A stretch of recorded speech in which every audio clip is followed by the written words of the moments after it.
Bonjour, bonjour à toutes et à tous, ravi de vous retrouver sur le plateau d'APE Agir pour l'environnement, votre unique rendez-vous hebdomadaire avec l'environnement, diffusé sur une chaîne de télévision. Elle est pas belle la vie. En tout cas, on est ravis de vous retrouver aujourd'hui. Nous allons parler de l'ilang, cette plante majestueuse venue d'Asie, très précieuse dans l'industrie du parfum et de la cosmétique. Il n'y a pas si longtemps que ça, 30 ans à peine, l'ilang de Mayotte était reconnu et apprécié dans le monde entier.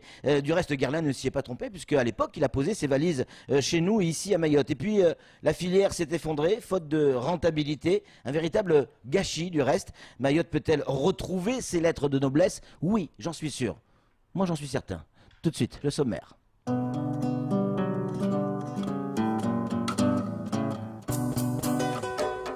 Aujourd'hui, dans ce nouveau numéro d'APE, la fleur d'Ilang et sa production sont au cœur de nos échanges. Nos équipes sont parties sur le terrain à la rencontre de celles et ceux qui font ou qui ont fait l'histoire de l'ilang à Mayotte.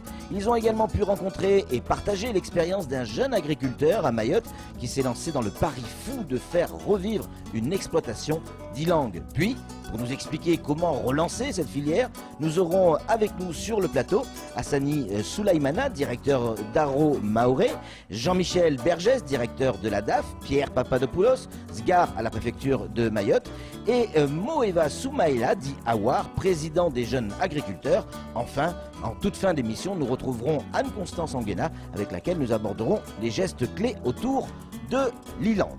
Aux côtés d'un jeune agriculteur, nous irons découvrir une exploitation agricole d'ilang nouvelle génération. Oui, l'ilang a de l'avenir ici à Mayotte. Regardez ce magnifique reportage signé Pierre Bellucci, Leslie Vimenet et Abbas Alidi.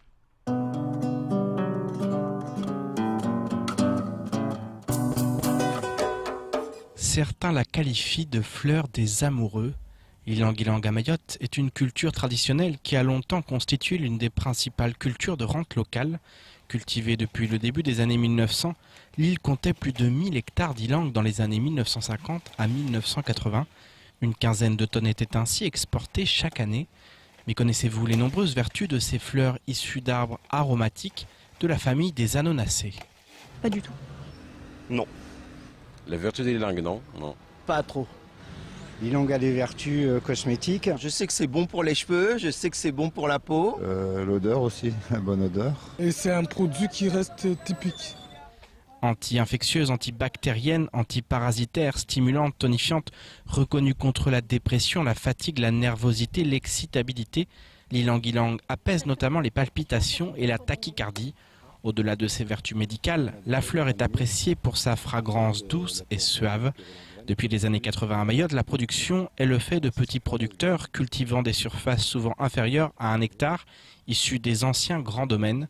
Anouar a repris l'exploitation de son grand-père. Il cultive l'ilang-ilang afin d'en extraire l'huile essentielle, très prisée à l'international. Les fleurs, une fois bien matures, bien mûres, on va les utiliser pour distiller. On va extraire une huile essentielle d'ilang-ilang qu'on obtient au bout d'un processus qu'on appelle la distillation, tout simplement, qui peut aller jusqu'à 24 heures. Anouar peut récolter jusqu'à 100 kg de fleurs par an et ainsi produire 2 litres d'huile essentielle d'ilang-ilang extra, la qualité la plus rare et la plus recherchée par les parfumeurs. Cependant, son exploitation lui permet également d'élargir ses activités en pratiquant l'agrotourisme. L'ilang contribue vraiment à l'environnement, il est bon pour l'environnement, il lutte contre l'érosion parce que les racines, c'est de l'agroforesterie tout simplement. Moi personnellement, je fais de l'agrotourisme, donc je reçois la clientèle qui vient directement sur l'exploitation pour visiter les lieux.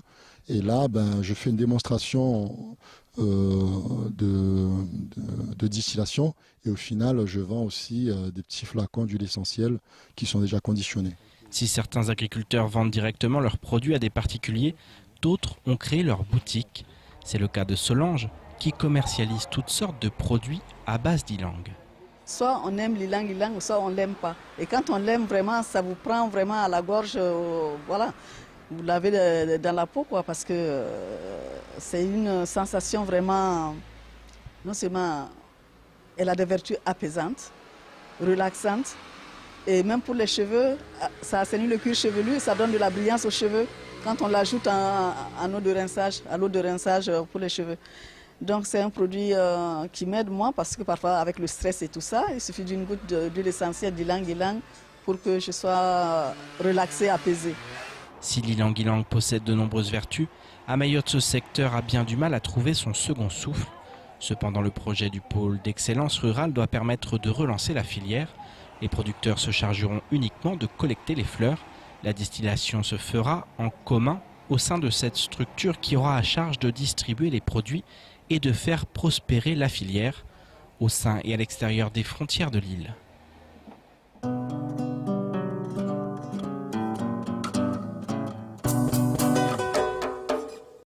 Superbe reportage de Pierre Bellucci et ses équipes, encore bravo. On va attaquer tout de suite, on va rentrer dans le vif du sujet, on va vous présenter nos invités. Jean-Michel Bergès, directeur de la DAF qui est avec nous. Jean-Michel, bonjour.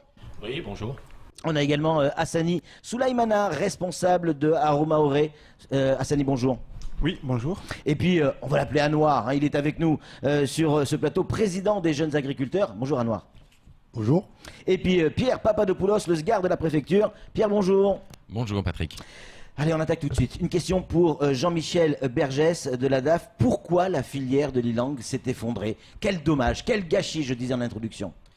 Oui, c'est un gâchis, mais disons que les conditions de production de l'ylang dans les colonies, on va dire, à un moment donné où ça a été lancé il y a pas mal d'années, étaient basées sur une exploitation d'une main-d'œuvre pas chère et rémunérée, je veux dire, à des tarifs qui sont plus possibles à Mayotte. Et donc le fait d'avoir choisi la départementalisation et les règles sociales fait que le système économique qui est mis en place ne permet pas une exploitation de la main-d'œuvre et que les prix actuellement du produit ne supportent pas une meilleure rémunération de la main-d'œuvre. Donc c'est qu'un problème de coût, de salaire, rien à voir avec la qualité de l'ylang, parce que cette qualité elle est toujours présente, le savoir-faire il est toujours là.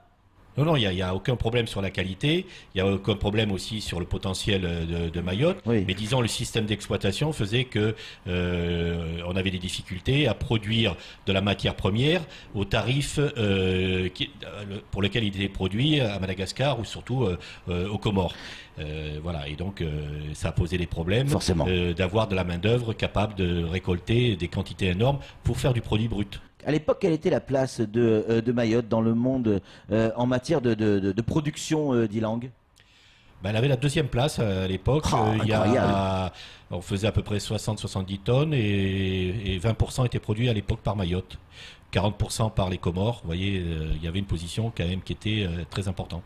Hassani, Jean-Michel le disait à l'instant, c'est pas qu'une histoire d'argent. On avait, et on a, prenez votre micro, on a un vrai savoir-faire. C'est quoi ce savoir-faire? Est-ce qu'il y a un secret? Secret de fabrication, un secret maoré?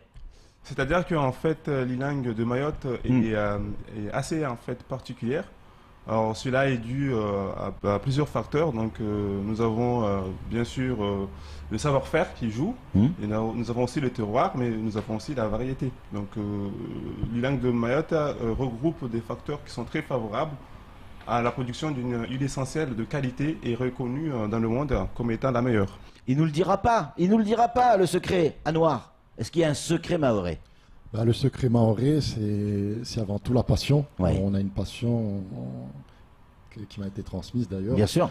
Et puis, à travers la situation pédoclimatique qu'on a, vraiment, c'est très favorable à la production d'huile essentielle de Mayotte. Après, le secret en lui-même... Oui, dites-nous, il n'y a personne qui nous écoute. Mon grand-père avait le secret, il est dans la tombe, mais du coup... Il vous l'a pas donné? Il n'y a pas eu le temps.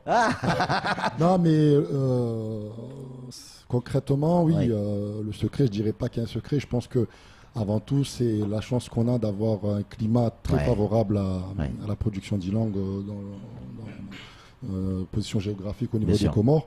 Mais sinon, je pense que c'est vraiment une passion qu'on retrouve. Qu'on s'amuse à travailler, à tester, jusqu'à trouver vraiment la bonne formule pour avoir à tous les coups une huile essentielle. On va y revenir. Pierre, est-ce que la filière est toujours florissante aux Comores? En volume, oui. Il est clair que les Comores représentent à peu près les 2/3 de la production mondiale, 1/3 à Madagascar, si on considère la production à Mayotte, je dirais, non significative. Par contre, il est clair qu'en matière de production, sur le plan environnemental, c'est peut-être pas tout à fait exemplaire. Hein. Les méthodes, effectivement, sont, on le sait bien, pas très respectueuses de l'environnement. Et sur le plan social, effectivement, là aussi, c'est pas obligatoirement très vertueux, avec une rémunération des ouvriers comoriens extrêmement basse. Et c'est probablement ça qui va faire qu'à Mayotte, on a une carte à jouer, c'est-à-dire faire valoir auprès des acheteurs, et ça, ils y seront très sensibles, les acheteurs des produits de luxe, c'est bien de ça dont il s'agit, que nous, à Mayotte, parce que justement, on a un système qui surveille et qui s'intéresse à l'environnement, qui s'intéresse à la juste rémunération des ouvriers, on le fera valoir auprès des acheteurs qui y seront très sensibles. Pour justifier le prix plus élevé. Peut-être pas obligatoirement, mais en tout cas pour justifier qu'ils viennent nous l'acheter, ça sera un atout, et c'est déjà un atout vis-à-vis des acheteurs et de la production dans le domaine du luxe, que de pouvoir faire valoir des conditions de production sur le plan environnemental et sur le plan social vertueuses. Jean-Michel, est-ce que l'arbre, l'ilang, est-ce qu'il protège de la déforestation? Est-ce qu'on peut s'en servir pour lutter contre la pollution, contre la déforestation? Ah, tout à fait. Je veux dire, c'est de l'agroforesterie, avec, je veux dire, des sols qui sont stabilisés par les arbres sur des périodes de 40 ans. Donc une meilleure pénétration de l'eau. Et surtout une rétention des sols. Hein, on les travaille pas, on les retourne pas. Il y a l'entretien d'un couvert dessous qui permet justement d'avoir une rétention de l'eau et une lutte contre l'érosion. Et en même temps, je veux dire, une partie importante, c'est cette rétention d'eau qui fait que, je veux dire, on évite d'avoir toutes les pluies qui tombent, qui partent directement dans le lagon et qui ne sont pas retenues. Donc il y a un intérêt à la fois sur le maintien de la qualité des sols et sur le captage de l'eau. Anouar, il faut de la rentabilité, il faut améliorer le rendement. Est-ce que, je ne sais pas si vous allez nous le dire, mais est-ce que à Mayotte, on utilise les pesticides ? Peut-être, mais en ce qui me concerne, dans mon exploitation et dans plus de 80 exploitations d'ilang que j'ai vues, il n'y a personne qui utilise des pesticides dans les ilangs. Tout est naturel. Tout est naturel. Donc on a l'avantage. Et ça, c'est un avantage concurrentiel par rapport à nos voisins comoriens ou malgaches. On a un produit pur. Ici, il est bio. C'est sûr qu'il est pur. Après, au niveau des tout ce qui est comment dire. Mise aux normes bio, la paperasse, tout le monde n'a pas le moyen de le faire. Mais c'est sûr qu'au niveau de l'utilisation des pesticides, les ilangs à Mayotte, ils sont vraiment naturels. Pierre, comment on peut arriver à relancer la filière de la culture de l'ilang ici chez nous à Mayotte? D'abord, est-ce que c'est jouable et si oui, comment? Nous, on n'en doute pas. On n'en doute pas que c'est jouable. La DAF a beaucoup travaillé sur le sujet. Il y a deux aspects. Le premier, ça va être des aides publiques. Et le directeur de la DAF en dira un petit mot après. Des aides publiques, les fameuses aides PAC, les fameuses aides POSEI. Et puis, on le sait bien, la structuration d'une vraie filière. C'est-à-dire ne pas louper une étape dans tout le processus, depuis la production jusqu'à la commercialisation, passant par la distillation, etc.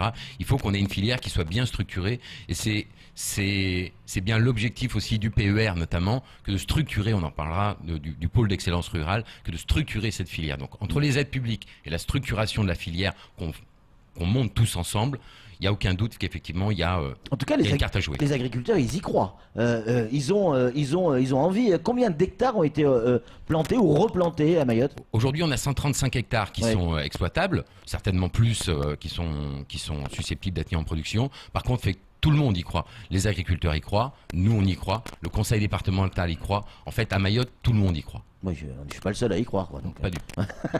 Jean-Michel, c'est quoi, Pierre Papadopoulos nous parlait à l'instant de la PAC, c'est quoi?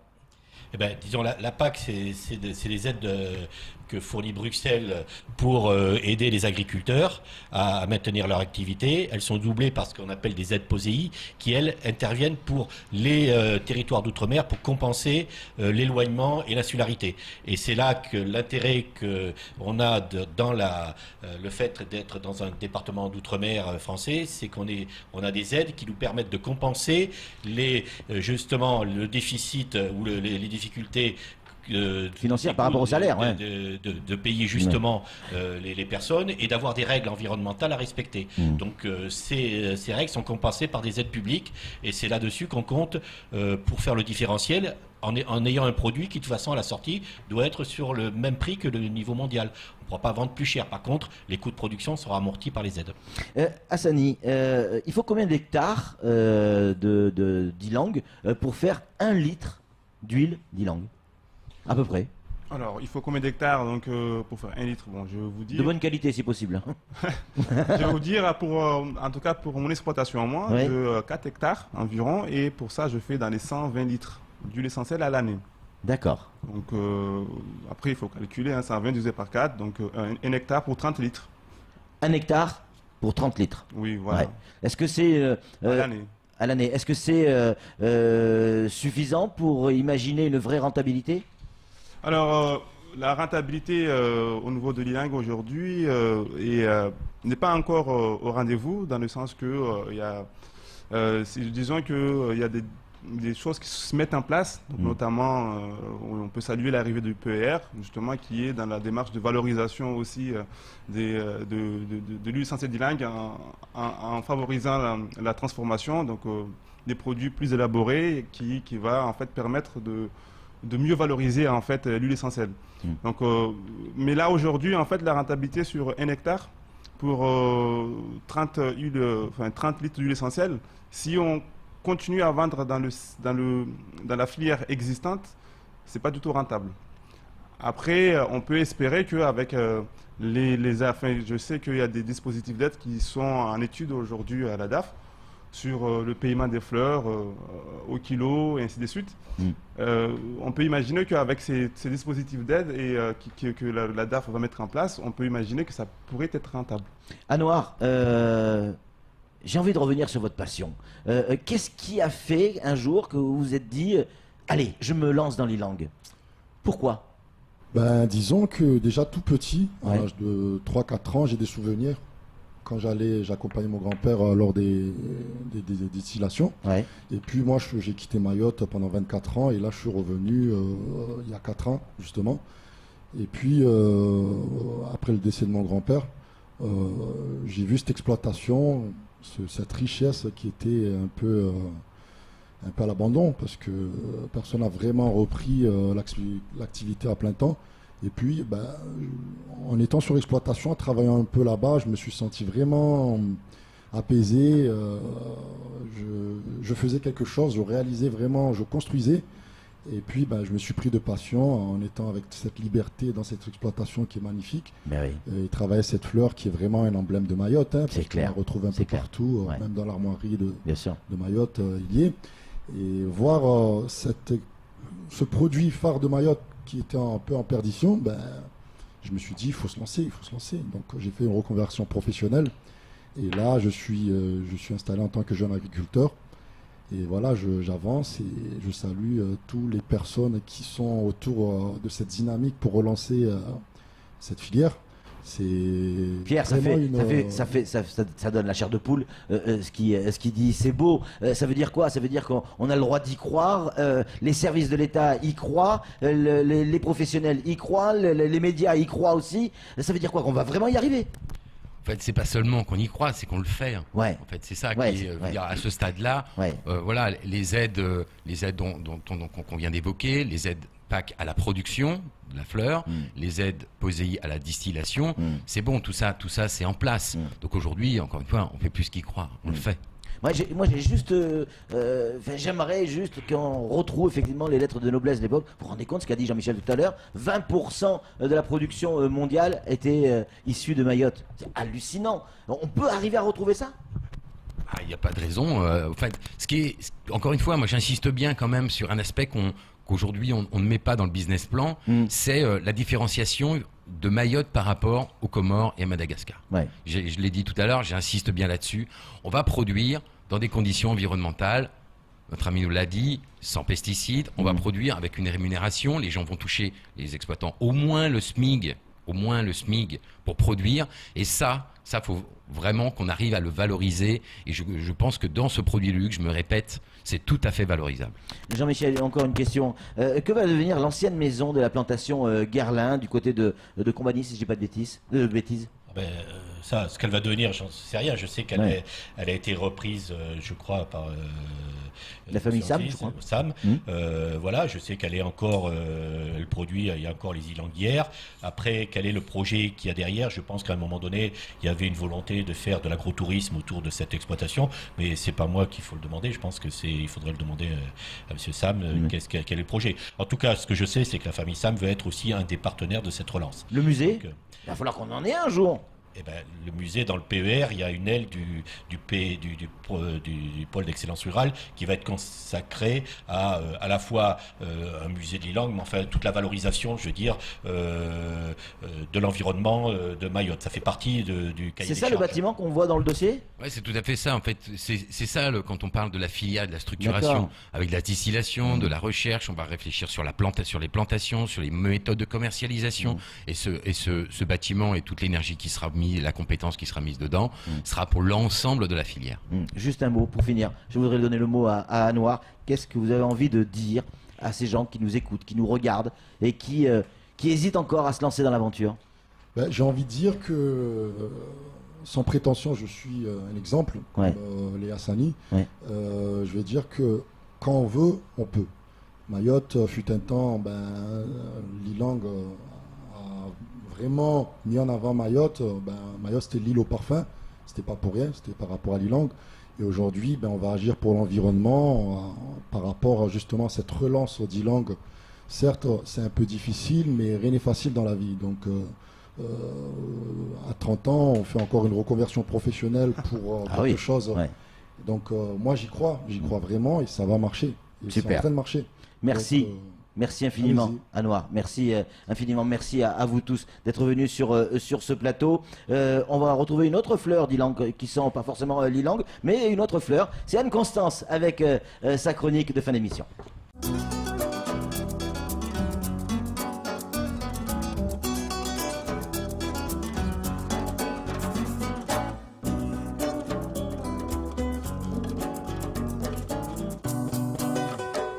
Anne-Constance, bonjour. Bonjour Patrick.